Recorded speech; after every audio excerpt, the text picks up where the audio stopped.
उठल्या उठल्या मम्मीचं सगळं आवरून रात्री काळा मनुका भिजत घातलेलं ते पहिला खायला दिलं. कसं आहे माहितीये का, सगळं एका बाजूला आणि मम्मी एका बाजूला.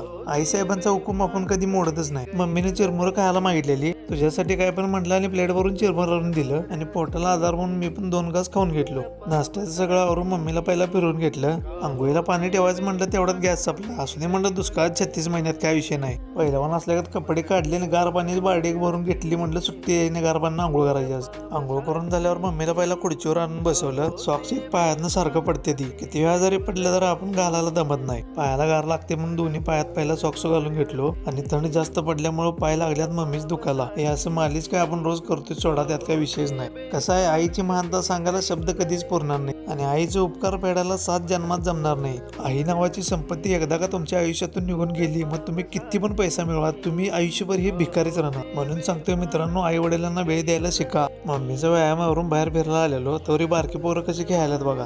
रविवार म्हणले की बारक्या पोरांची मज्जाच असते हो. बारक्या पोरांना खेळताना बघितलं की एक गोष्ट आठवत्या, बालपणीतल्या स्वर्गाच्या घरातनं बाहेर पडून तारुण्यातल्या जबाबदारीच्या पिंजऱ्यात कधी अडकलो ते कळालंच नाही. म्हणूनच मित्रांनो, येईल ते दिवस हसत आणि सुखानं जगायला शिका, कारण उद्याचा दिवस काय घेऊन येईल काही सांगता येत नाही. येणाऱ्या प्रत्येक अडचणींना हसत सामोरे जायचं, चालते घेऊन म्हणायचं आणि फक्त प्रयत्न करत राहायचं.